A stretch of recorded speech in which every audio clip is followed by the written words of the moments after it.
half of the third international workshop on in Brasilia.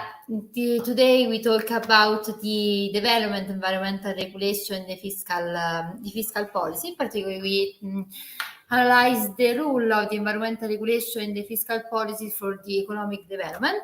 I am Chiara Grazzini, the chair of this session, a researcher from the Tuscia University in Viterbo in Italy.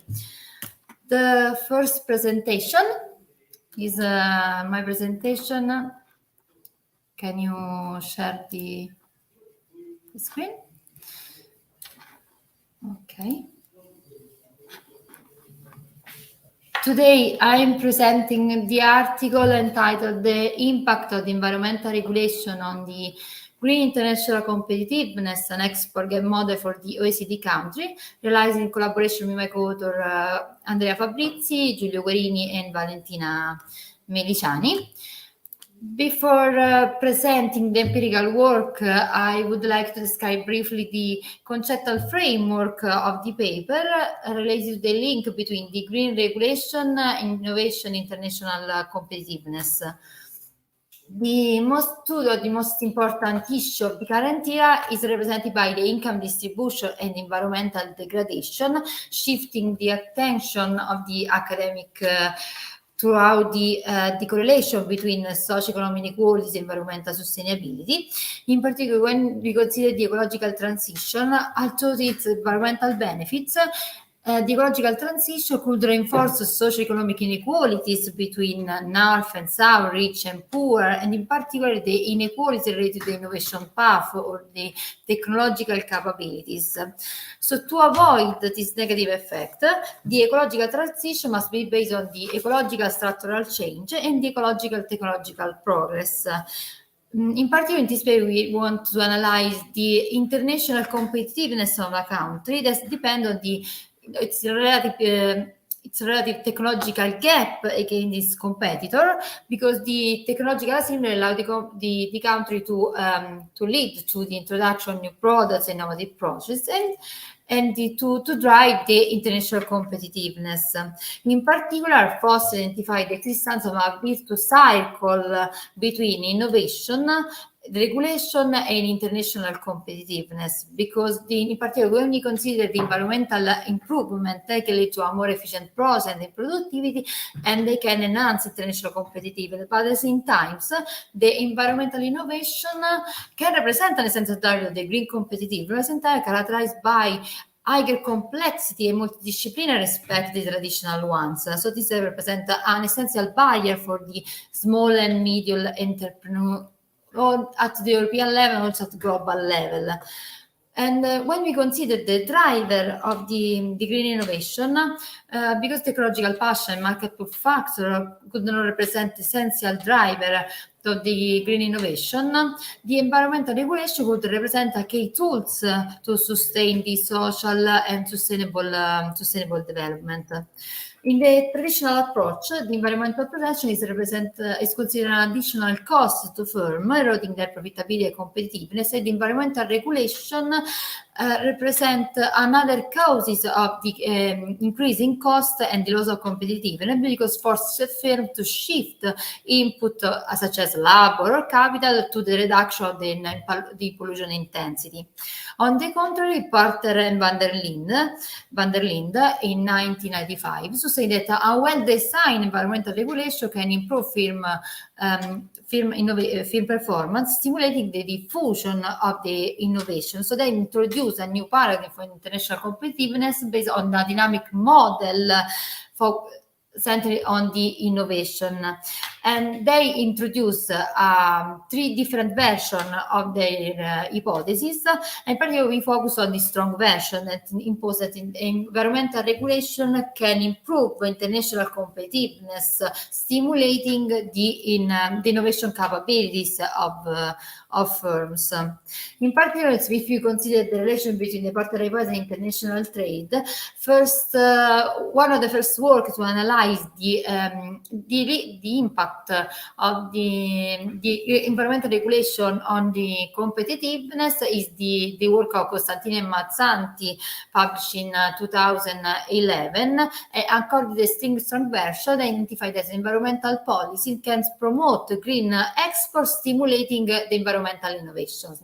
Starting from their results, our study wants to verify the validity of the strong partner hypothesis. In particular, we want to verify whether the environmental regulation could support green international competitiveness and guarantees the socio-economic sustainability of the ecological transition. To do this, we adopt the technological gap model, international the export gap model, to estimate the effect of the stringency of the environmental regulation on the green export dynamic. And in particular, we start from the work of Lawrence and Meliciani, published in 2010. We apply this method to an OECD database on environmental export good and APS, that is the index proposed by the OECD on the stringent environmental regulation for the period between the 2003 and 2016 on a panel data composed by 29 OECD countries. The dependent variables, the green exports represented by the environmental good export market share expressed in current dollar of a country, defined using a specific OECD list of the environmental friendly product, and the model control for different variables. Particularly, we select the unit labor cost that represent the price competitiveness together the exchange rate. Then we introduce the green strategic patent intensity, that is a proxy of the environmental technologies that represent the output of the innovation process, so the absorptive capacity of the firm to transform the external knowledge in innovation. Then we control for the size of country, introduce the country population, and we introduce the greenhouse emission level. All the variables are expressed in relative terms, respect the average of the series.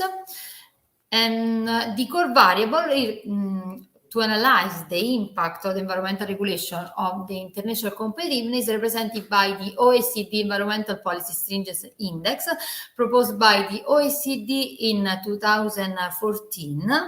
It is a composite index that allows us to analyze not only the overall effect of the stringency of the environmental regulation on the green export, but also the effect of each policy instrument, because when was proposed in 2014, this index was composed by only two sub-index related to market-based and non-market-based instruments that aim to reducing the greenhouse emission and local air pollution, and then was updated in 2021, adding a specific sub-index related to the strength of technology support policy that wanted to divide the upstream and downstream instruments supporting innovation and the research and development related to the clean energy technologies. For the econometric model, sorry, ma in the slides there are the equation, but sorry, but they don't see on the screen. We use for the econometric model, use the feasible generalized least square error estimator that allow us to control for the heteroscedasticity and the multicollinearity. We estimate two different models. In the first part, we cannot see, we have the base model. Then we introduce the pollution intensity. In particular, we analyze the interaction between the APC index and the pollution intensity of a country. Then I show you the results. In this table, we can see the short-run results, in particular the positive coefficients of the APS market and non-market basis seems to confirm the strong version of the Porter hypothesis. So this means that the well-designed and the flexible, such as the market-based instruments, regulatory policy, give firm great incentive to innovate, can lead to an improvement in international competitiveness. And this effect seems to maintain in the long term. In these slides, we have the long-term results. And in particular, in this case, also the coefficient of the TechSAP, the instruments related to the innovation in clean energy technology, becomes significant. So we seem to have a pervasive innovation impact produced by the stringency of environmental regulation on the green export. Then we introduce the pollution intensity, and except for the TechSAP index, the positive coefficient seems to identify a moderating effect of the pollution intensity on the impact on the stringent environmental regulation. This means that there are other factors that influence the effect of the environmental regulation on the green export, and in particular, we identify a positive moderating effect. So to conclude, our results seems to confirm the strong version of the Porter report. So the stringent of the environmental regulation, in particular in market and non-market based instruments, can represent a win-win strategy for the sustainability and international competitiveness. So the green innovation, so the green regulation that sustain the green innovation can represent an essential tool to achieve the ecological transition that allow to transform the ecological nation in new business opportunity, or in new, for example, in new with emergence of new market.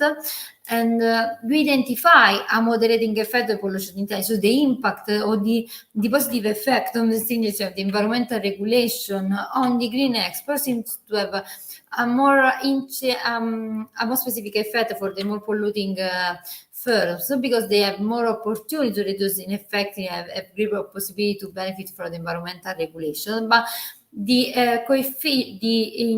no significance of the coefficient of the TechSAP or that represents the issue related to the clean energy technology seems to confirm the need for a more public fair export and investment to encourage research and development and the diffusion of low carbon technology that in this moment are in general in a prototype phase.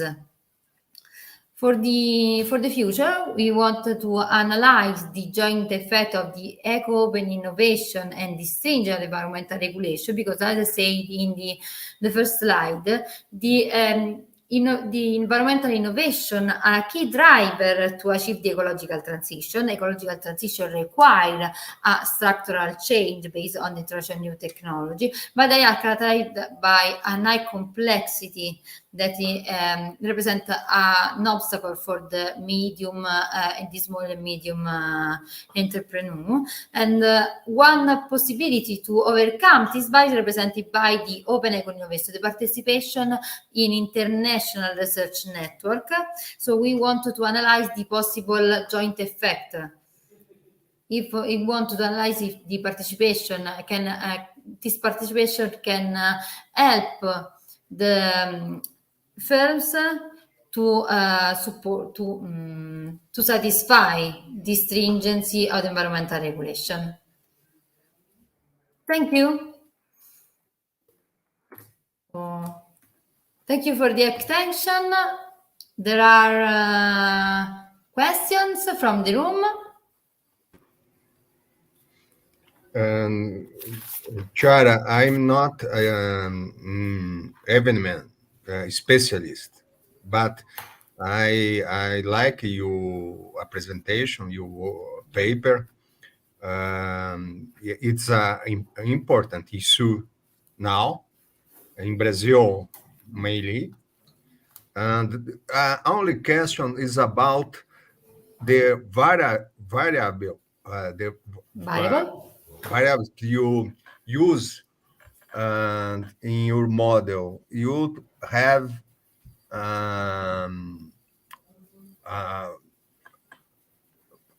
proxy variables. This is not given some kind of the measure errors, measure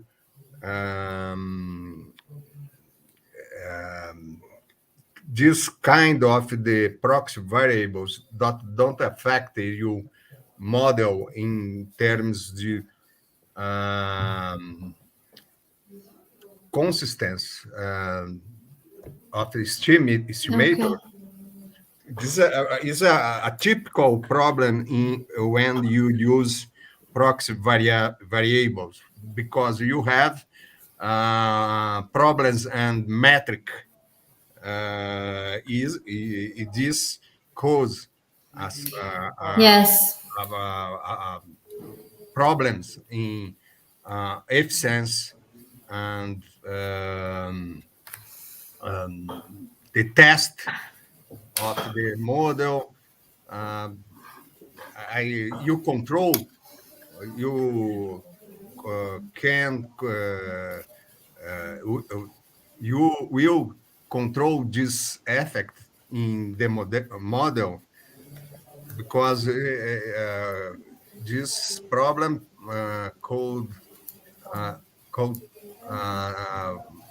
some inconsistency in the results. I don't know if you understand my question. Okay, we have done few tests. I not present the results because we have a few times, so I prefer show the results. But at the end of the table, we have the results of the test to control.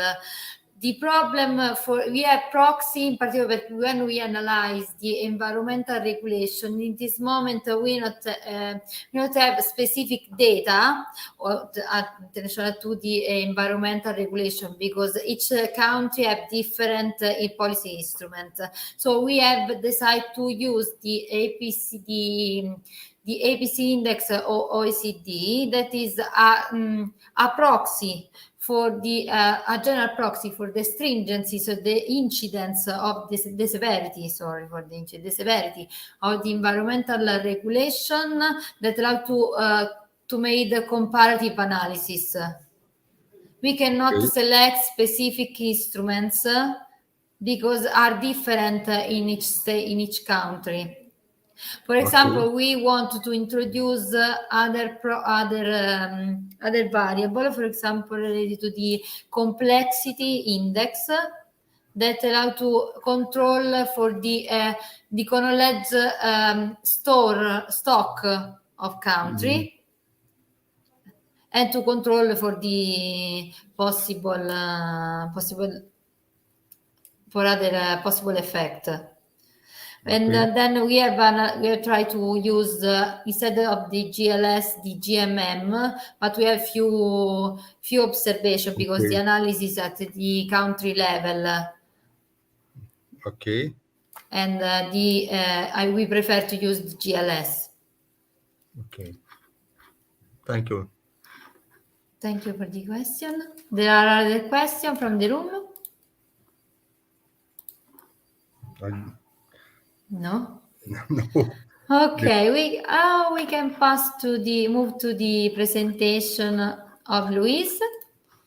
Thank you. Entitled Public Debt and Liquidity Management in Brazil. So Luis, the floor is yours. Okay, thanks, Chara, for your presentation. Good morning for all. I thank our management in the in this encounter, the people who that working in the maintain the our presentation. So I will talk a little bit about public debt liquidity management in Brazilian case. I show small small part of the on paper that I work with José Luiz Oreiro and another co-authors, Colai, Yannick, Carla Araújo. The time is very small to a presentation, the result, the main finding of this paper, but I select one point to talk that is the relationship between public debt and liquid management in the Brazilian case. Then let's go. The Brazilian fiscal debate has focused on adjusting public sector primary spending. This fiscal problem would result in continued growth of primary spending above revenue. This is the explication of the mainstream economic in Brazil. Then,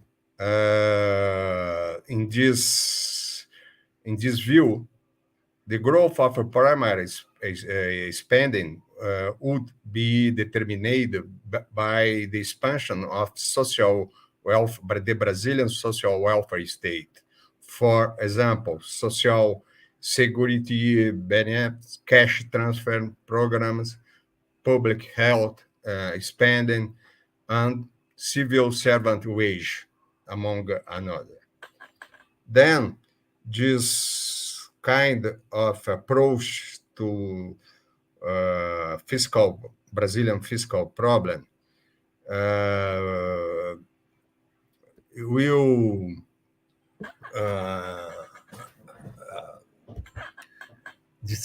this kind of approach made adoption of this special fiscal regime in Brazil, so-called spending cap.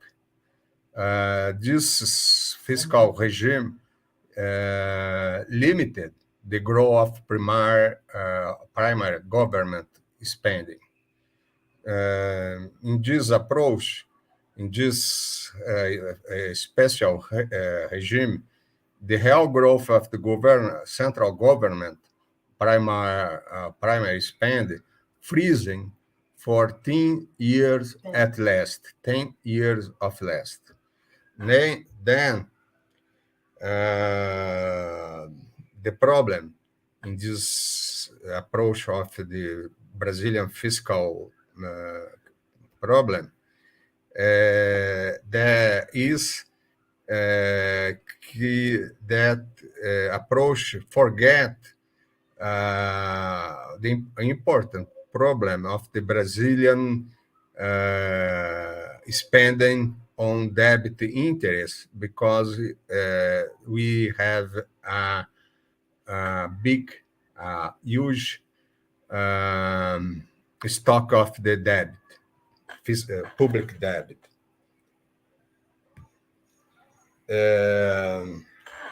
So, in my view, the Brazilian fiscal problem has a financial component due a high basic interest rate in the Brazilian case, the so-called Selic rate. This high primary interest rate had a significant impact in the evolution of domestic federal public debt, DFDT. The domestic federal public debt is the main component of general government gross debt, together with the liquidity control repo operation. Then the question is, you must consider the financial component of the fiscal cost of the debt management, like a factor that cannot be ignored to explain the evolution of the public debt and sustainability indicators in the Brazilian case. Then the paper is about this kind of the problem, the huge burden because you have a big interest tax service in the debt, in public debt. Then in this presentation, I will show the evolution of the domestic debt in the period from 2011 to 2019. I try analyze the main factor that determinate the evolution of the domestic federal debt. I try show empirical evidence of the relationship between the domestic debt and so-called single treasury account, which include the liquidity reserve for debt repayment, in the presence of the high interest rate and the impacts on debt management, mainly the high cost, fiscal cost for to the government, central government in the Brazilian case. Well, if someone want the paper, the paper can contact me, and we'll send the paper, the complete paper to who want. This table is the most important empirical evidence about the issue that I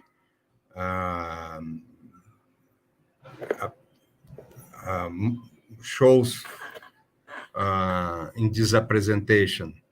You have in the first line the debt stock, the domestic debt stock.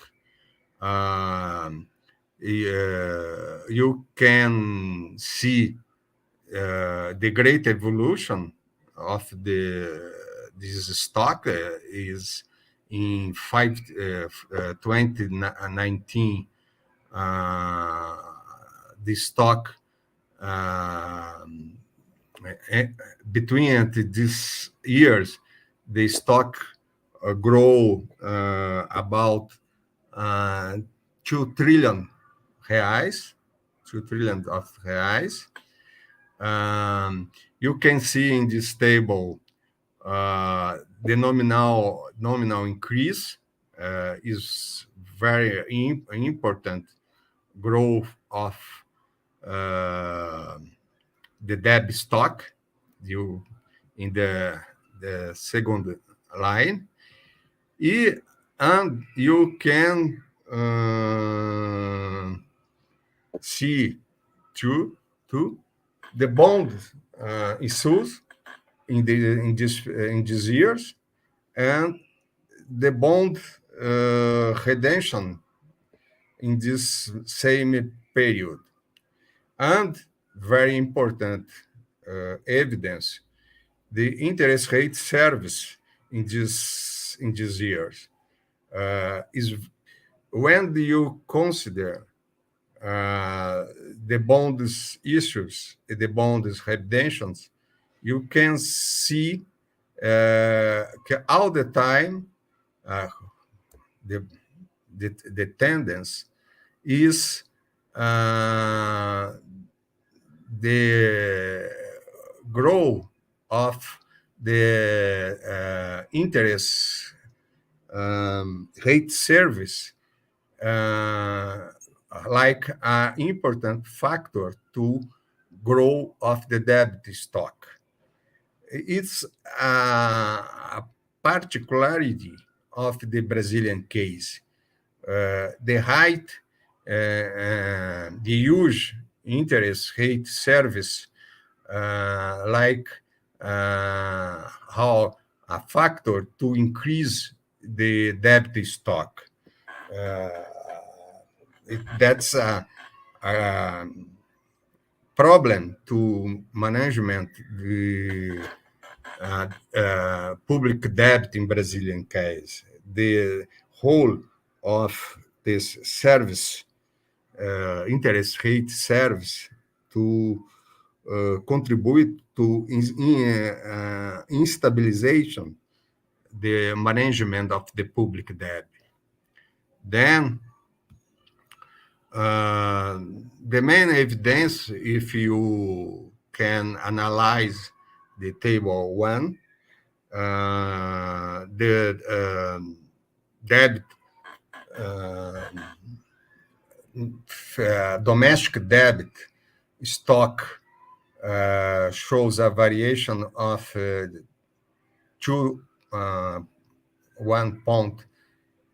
trillion reais between 1211 and 1219. Another evidence is that the trend was towards the redemption of the government bonds greater their issuance. This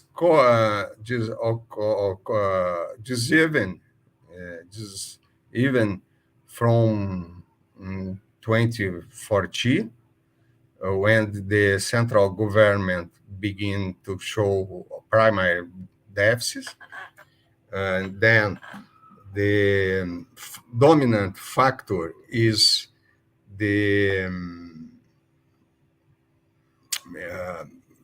burden of interest rate in the Brazilian case over the stock, the domestic federal debt. Another evidence, only 2 years, 2015 and 2017, the bond issues was very high than the redemption. And another evidence, the growth of the domestic debt stock was basically due the issuance of the government bonds to cover the interest service on the debt stock.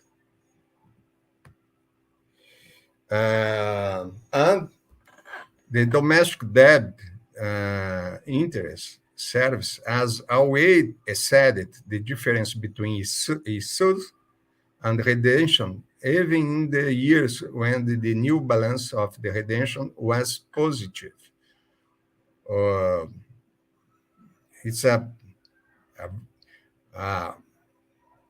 huge problem to management the federal debt, the Brazilian federal debt. Only on one year you have a exception in 2015. But the important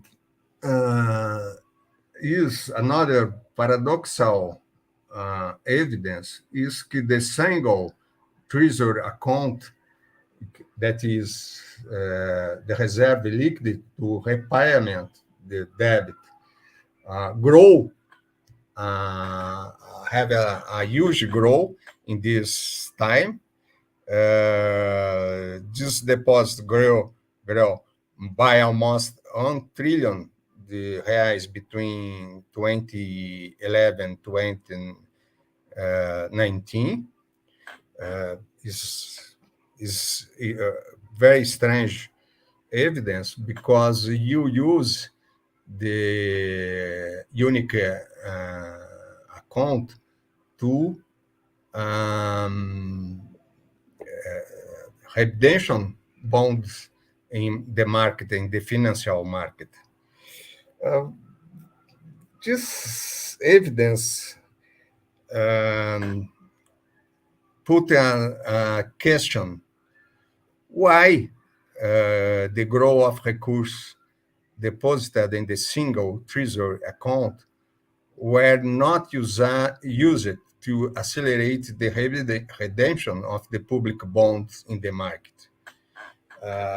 Because why? Explanation is that if you accelerate the bond redemption, this imply to increase the liquidity of the economy. The expansion of the liquidity makes it very difficult for the central bank to maintain the Selic rate level that is considered necessary to reach the inflation target.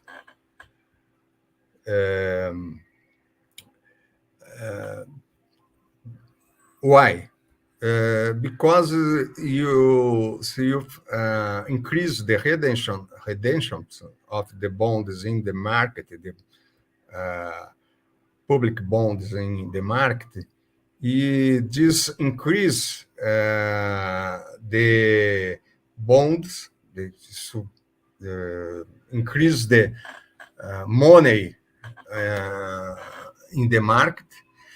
That is implied in the expansion of repo operations, which have a short term of the number practically identical the public bond indexed to Selic rate.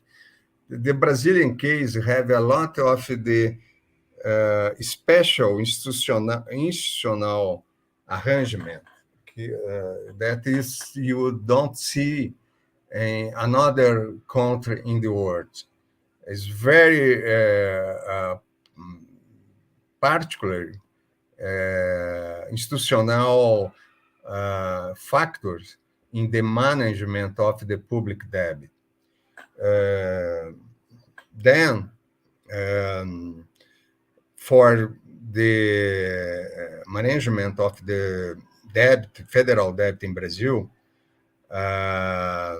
the expansion of the single account may be an alternative for national treasury to avoid this expansion of the money that difficult you maintain the high interest rate to control the inflationary process in Brazilian case, because you need high interest rate to control inflation process in Brazil. Then you can have a lot of deposits in the single account, but the governmental management cannot use this recourse to redemption the bonds in market, the public bonds in Brazilian market, the security. Then this is a very sample introduction, the main issues that we had in our paper, but some conclusion to conclude. The main component of the public domestic federal debt grow basically because the incorporation of the interest service in this time. The evidence present to suggest that the Brazilian case liquidity control with you have high basic interest rates creates a lot of the restriction for public debt management. Then this restriction may result in increasing fiscal cost for the national treasury and increase the maturity of the government bond. You have a huge problem to management debt in Brazil because this debt have a high fiscal cost and have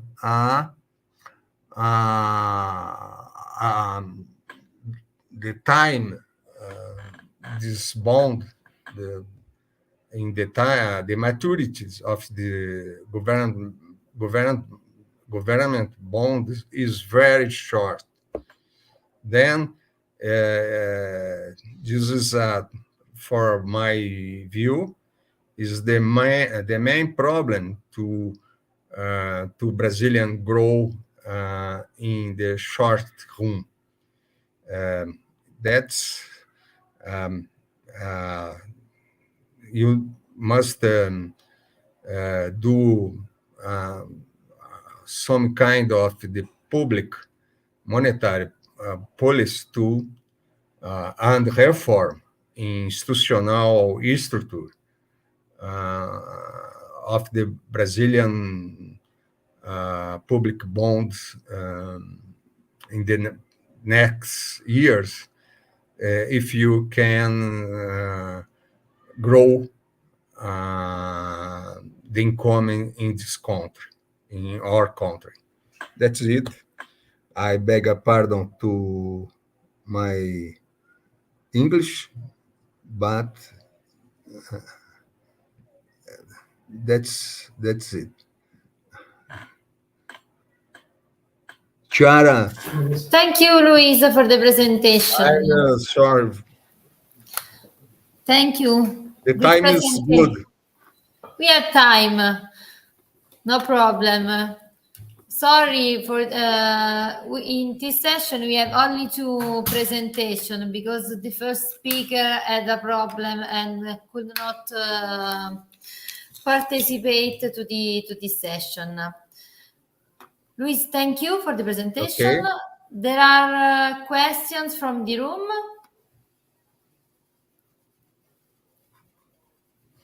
No? No.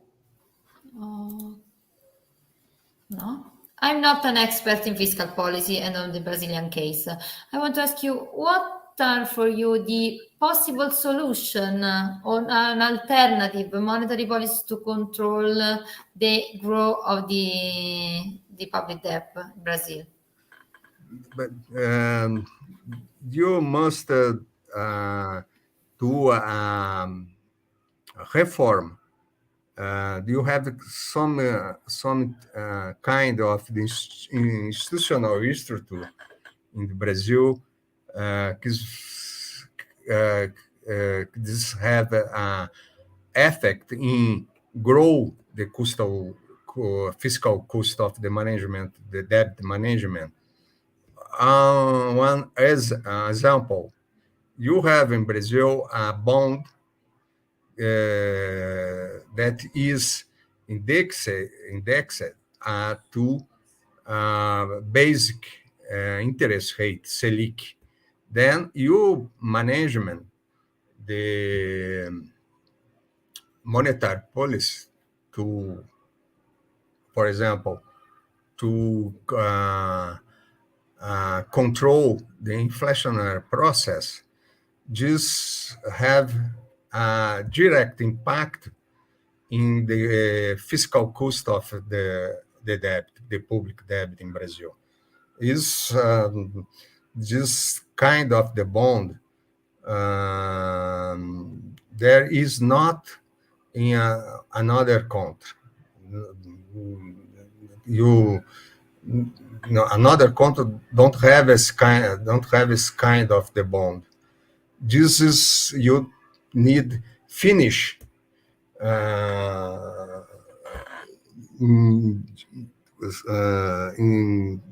you have LFT, the bond indexation with basic interest rate. This is only example. You have a lot of the distortion in the institutional arrangement to management the Brazilian public debt. But it's very difficult. You change this institutional arrangement because you have a lot of the interest group of interest that gain with institutional structure. Is a big, huge problem to new Brazilian government and the monetary authority. Thank you for your question. Is a problem for us. Okay, thank you, Luis, for the presentation. If there are no questions from the room, we can conclude the session. I would like to excuse with the listeners